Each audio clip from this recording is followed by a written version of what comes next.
In the air to right, and he did it again! Welcome back to another Let These Two broadcast, and today we have 18-1 common ranking players and who I think is the best of the best when it comes to the common players. Again, I see so many people that are rookies, new to this game, playing with too many legendary cards at level 9, level 10, epics that are not leveled up. Guys, there are solid players here that if you level them up when you first start to play, you will have a better chance of winning in the long game. So stick with me here, and we're going to get into this ranking, starting with number 18. Okay, so here we are. We have 18 common players, and putting one or two of them in your lineup is going to be able to help you level up, especially if you're a new player. And again, I have 3 that are not maxed out at level 13, so I'll show you their stats when I get to it. But first, let's go check out number 18. All right, so quickly here, 200 contact, 159 power, 219 speed, 168 throwing, and 159 fielding for Alexander. Alexander. This dude is a contact speed outfielder for the most part. His skill is speed up increases whenever he tags up. Now, there's a lot of players in this game that their speed helps them, obviously, on the base pass, when stealing, on defense. But when it comes to just having a high contact and high speed, there's a lot of players in this game, including commons, that have high speed and high contact. Now, again, with the new update and the throwing ability, that tag up skill is going to be crucial and not crucial. It depends on who you're going against. So if you're going to go against the tag up when he's going against Ryan or Clemens, it might be, or even a Rama, for example, that might come into a factor. Speed on speed, good arm versus speed. So that might help. But as of right now, there's way better options, in my opinion, at common players that you should level up. All right, so sorry, Alexander, but you're number 18. Number 17, and again, this list is actually a lot harder than I thought it would be. Number 17 is Rodriguez. Now, his only skill, they had to actually do a player patch a few player patches ago, 2 or 3 ago, because no one uses him. Guy's a stud on defense. I think he was one of my first leveled up players for a common, him and James. And his throwing and fielding are great, but his contact and his power aren't fantastic at all. And again, he has only 24 power increased versus left-handed pitchers. So that's still 186 if you have him completely maxed. But there's a better options out there for throwing and fielding, especially you'll see even within the commons. So his contact isn't going to be great. His power is not going to be great against half the pitchers. So, and of course, his speed isn't great either. So I wouldn't recommend necessarily trying to get Rodriguez leveled up right away to help you in your common lineup. Number 16. We're going to Rose, and I'll show you her stats right now. All right. So Rose's contact is 209, her power is 159, her speed is 190, throwing 162, and fielding 184. Back to Rose. One of the things about her is that besides being paired up with her sister Marie, adding that extra pitch, the changeup, and her skill improves with the improvement of the rarity of the pitcher. And you have a catcher, Jessica, that does kind of similar things when it comes to control. She doesn't add any other pitches to other pitchers, just her sister, and her offensive skill isn't going to be that great. And there's other catchers in this as a common that you can focus more on to level up, and that is going to help you improve and win more games, in my opinion. All right, so next on this list is going to be our dude Rama. And Rama is right here, the Indonesian Balinese player. Again, I have an idea. Now, with his throwing stats increase significantly when catching a fly out. So let me show you his stats right now. All right, quickly. So Rama, again, not great when it comes to the bat. 165, one contact, 162 power. He does have 200 speed and a cannon for an arm, but his fielding is 159. So this is going to be a big issue when it comes to how you use him going forward. And I'll explain why, as we get back to the pitcher here, why I think he's not that great as a common player. So back with Rama, his speed and his arm is really his only contribution essentially to his team. He's not going to get on base quite a bit with the low contact and low power. So now you have a liability. Like, he's kind of like Joe, but faster. And when someone is trying to, on a fly ball, someone tags, he can gun him out. He's going to be able to gun out speed, which is great. So if you're going to bat him ninth behind the pitcher, if you're going to pair him up with, say, Shotaro or Jeho, because those guys can both hit for themselves, it might not be a kind of a complete disaster, especially nowadays with the outfield and how it's going to be. Those big arms are going to be helpful. But as of right now, in my opinion, how I would play him, and again, this is not in taking his level 9 into consideration, as you saw the level 13, it's just he's not helping in my way of gameplay. Right? There's other players you can get that have better contact or power that also have a good arm, in my opinion. So next, we're going to go to number 14. And this is getting a little harder for me because I like some of these guys. But we're going to go to 14 is going to be Terry. Terry, contact 181, 203 speed. And again, his skill is plus 10 when bunting. Fielding, really solid. So I would recommend putting this dude, if you're going to use him, and you can see I have 565 with him, so I'm not doing terrible when I do play with him, which is actually quite frequently when I play with my common lineup. But his speed increases to 213 when you bunt. So you're having to do one single thing to get him on base, and you're going to be leading off with him. And I would say second base is probably where we're going to put him, because 168 throwing is not really going to be a great arm across the field. But there's so many better options in the infield, even at second base, and faster and better contact overall, and you're going to see that. So that's why we have Terry at level 14. Next, we're going to go to number 13. Unlucky 13, and it's our dude Russell. Russell. The dude is contact and his power, not great. Speed, yes. Throwing, terrible, and fielding about average, right, along with his power. Now again, when runners in the scoring position, his contact's going to increase to when he's maxed out at 289, which is still okay, but there's better contact players and fast players that are already there. Maybe their fielding or throwing is, kind of poor as well. But again, where are you going to put him in your lineup? His throwing is 165. It's not getting better. So you put him at minimum center field or even left field, in my opinion, with a weak arm, especially with the update. He's going to have to hit the cutoff no matter what. So having this ability to be more clutch, where his contact goes to 289, it's not really a good balance, in my opinion, let it alone go with the 175 power. So that's where we have Russell at 13. Number 12. Let's go. Tony. All right, so Tony is the second catcher in this list so far. And his throwing ability, so he's going to be able to throw out some runners at 215.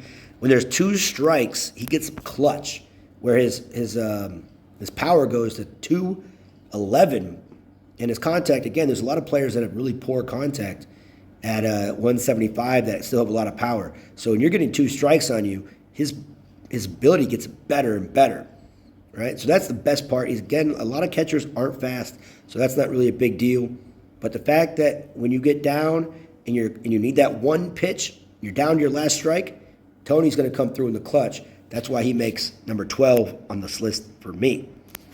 Next, we have number 11. Did not get to the top 10. And here she is Phoenix. Phoenix is not a offensive-minded player. A lot of people do use her, and she did get leveled up when she does get on base. So low contact, a little bit below average in my opinion. But her speed and throwing does come into play. Again, poor fielding, but you can definitely put her in right field with a pretty decent arm, way above average, right? You see the red 203 arm. But again, when she's on base, she's faster than even Fox, who gets those stolen bases quite often. But with that, she can still get thrown out from anybody, but just better ability. So with that, she does make number 11 just because she is useful when she's on the base paths. Just hard to get her on the base paths, in my opinion, sometimes. But I do see her at leadoff quite a bit. So if you're good at bunting and trying to get on, she can do it. She could be that person. All right. Next, we have the top 10. Who comes in the top 10 but our pitcher? And as you know me, I've said this for years now, is that if you're a new player at this game, upgrading or leveling up a common pitcher is going to be your fastest way to victory. I don't care about your offense. Getting a pitcher leveled up is going to be crucial. And Michelle, for me, out of the 3 common pitchers, she's the worst that I am with, right? I don't do well. As you see, my ERA is 6.8. Her control is fantastic. Velocity, subpar. Movement and spin, pretty solid. Now, when she gets 2 strikes, so when you get those 2 strikes, her control and her speed both go up. So that's a crucial thing when you can get 2 strikes. She does come with that slider, curveball. And for me, I need a little bit more movement on the fastball. I don't really typically like 4-seam fastballs unless they have a lot more velocity to go right away. All right, so that's why Michelle is number 10. But again, if you like her, definitely level up your pitchers first. You're going to hear that a couple more times. Number 9. This guy I do like a lot. Is Brock. When you first start playing, he's one of your first players you get. This guy is a well-balanced, team player in just general. Okay? So contact 193, power 184. That's a great combo. Speed a slightly below average, but still good enough. And his fielding 193 plus when an opponent is in scoring position. So right in that 10th inning, you come over. His fielding is fantastic when you get him at, what is that going to be, 202, 211? Nah, I can't even add sometimes. 211 fielding. So good. I recommend him at second base because that poor throwing arm. But this guy's an overall offensive weapon. He can hit you home runs. And especially if you can level him up quick, he could be a second baseman for quite a long time until, I would recommend Durant as your second baseman forever, in my opinion. But that's just me. Brock is number 9 for a good reason. Number 8. This guy talking about defense all day, every day. This guy's probably one of the best defenders in just the game in general. Go along with his throwing. Offense is not going to do you much good. Now, again, I have him at 401 batting average. And again, that's where you put him in the top of your lineup and you get higher batting averages with the top 4 players if you consistently play, in my opinion. But his ability to be a great defender at shortstop, and he's quick, not fast on the base pass, but just quick enough to get to those gappers with that dive, and he gets up quick, minus a lot of the other players who randomly dive in front of a ball for no reason. He's going to get up quick, and that's going to be really beneficial. Just don't count him as an offensive tool, in my opinion. But he is great to help you not give up runs. And that's kind of what you need in the beginning is you're going to score your runs, but if you don't give up any runs, Hanzo is going to be the great guy sitting there at number 8 for you. Number 7, we're going to the next pitcher, Eric. Eric, in my opinion, he could go up in this case. Now paired with the new catcher, Nia, his ability has just skyrocketed for me. I've been using him quite a bit, and it's quite fun. But again, I like pitchers that have movement, and he doesn't have a lot of movement necessarily at 178. No control, but that's okay. You can kind of use different catchers for that. But the fact that his spin increases, which in this game, spin allows for the ball not to be hit as far, I guess. It's not really how it really is, but I like the velocity with the fastball. You can match him up with Matthew, and that velocity gets even higher, especially in Clash League. Coming out of your bullpen, he's a really good option, in my opinion. with that cutter and four seam. Again, not a big fan of four seam typically unless it comes with extra velocity, and then has a big dropping curveball to kind of throw the batters off. So that's kind of the reason why I like Eric sitting there. All right, so number 6. A little bit outside that top 5. But Ricky, this guy, if you're going to have a catcher and you're not going to have, let's say, Murray, Murray's one of the first epics you get, and if you're trying to win and get some offense, Murray's definitely the option for me. Ricky is an offensive powerhouse, especially batting him in that 9th inning so that you can lead him off, or I usually bat him second because it's contact, and then that speed definitely kind of go hand in hand. Now, the thing about Ricky is that once you play Clash League, he's not really useful anymore, in my opinion. But if you're playing normal or even a club league game, Ricky in that top spot in the 9th inning does come through. He's just not really a good defensive catcher, offensive catcher, but he's mostly offensive minded. So you're looking for that offensive minded catcher, and you have him higher than Murray. I would use him over Murray depending on the level because the power is a little bit off. But Ricky is number 6 in this list for me. Okay, number 5. This guy, he came in at a time where the game was just about to change. But this dude right here, Smith, you could put this dude in the top of your lineup with his contact and his speed. And when he goes to first base, that speed just goes plus 30, right? 239, right, to first base, which allows him to be a great bunter. But as you see, his power, throwing, and fielding are terrible. If you're going to use him, it's an offensive-minded lineup. You got to put him at second base because this throwing is the worst out of any infielder in the game at 159. So at the max level, of course. But he's definitely a good offensive weapon. As you can see, I'm batting 540 with him. So that's why he's 5th, because honestly, when you're using him, hits in the gap, he's running, and he's getting there quick. All right, so now we're going to number 4. And it's getting a little harder, but number 4, Neville. Kind of like you could do the same thing with Smith with him, but his speed is fast all around. Contact power a little bit at the average, and contact above average a little bit. Not a good fielder, not a good thrower, but that elusive slide. A lot of people are like, he's like the new Ruth, but you can get thrown out quite a bit with that slide, even when he's stealing. But he's kind of a fun player, in my opinion, to use, just because he does hit those gaps, but he is a liability in the outfield. No matter how fast he is, he can't throw and he can't catch. So that is something you got to be taken into consideration. I would recommend left field or center field if you're going to use him. But he is fun on the base paths, so that's pretty fun. Next, number 3, we made the top 3, and here she is. This player here, these top 3 are the people I would recommend leveling up as fast as possible.